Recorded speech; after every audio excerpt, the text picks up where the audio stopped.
podcast perdana kali ini, Ukti akan membawakan tema yang sangat luar biasa dan insya Allah akan bermanfaat bagi kita yang mengamalkannya. Kalau begitu, mari kita simak pembahasan kali ini. Nah, pada kesempatan kali ini, Ukti akan membahas mengenai apa saja sih keutamaan dari membaca Al-Quran. Kita semua pasti tahu bahwa Al-Quran merupakan kalam Allah yang merupakan mukjizat yang diturunkan kepada Nabi Muhammad SAW. Ditulis dalam mushaf dan diriwayatkan secara mutawatir. Jika kita membacanya itu akan dicatat sebagai ibadah. Masya Allah, bukan? Begitu banyak keutamaan membaca Al-Quran, baik secara khusus maupun umum. Dan dengan membaca Al-Quran itu adalah ibadah yang paling utama di antara ibadah-ibadah lain. Sebagaimana yang diriwayatkan oleh An-Nu'man ibnu Bashir, qala Rasulullah SAW, afdhalu ibadati ummati qiraatul Quran, yang artinya Rasulullah SAW bersabda, sebaik-baiknya ibadah umatku adalah membaca Al-Quran. Hadis riwayat Al-Baihaqi.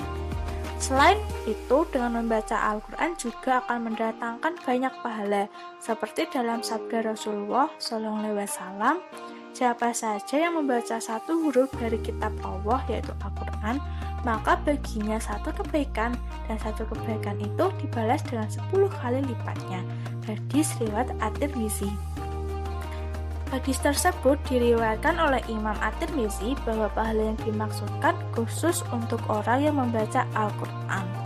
Jadi kalian jangan lupa ya untuk selalu membaca Al-Quran setiap hari walaupun hanya satu ayat. Ngomong-ngomong gitu, bagaimana dengan sobat RPS yang sedang berhalangan untuk membaca Al-Quran? Jangan khawatir dan jangan risau, karena terdapat pahala bagi orang yang mendengarkan bacaan Al-Quran, dan sudah dipastikan bahwa pahalanya hanya diketahui oleh Allah Ta'ala.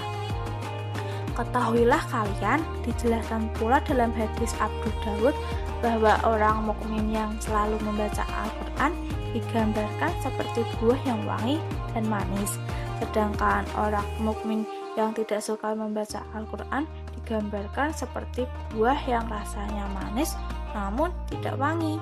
Selanjutnya, orang fasik yang suka membaca Al-Quran digambarkan seperti buah yang aromanya wangi namun rasanya pahit. Yang terakhir, orang fasik yang tidak suka membaca Al-Quran digambarkan seperti buah yang tidak beraroma dan rasanya pun juga pahit.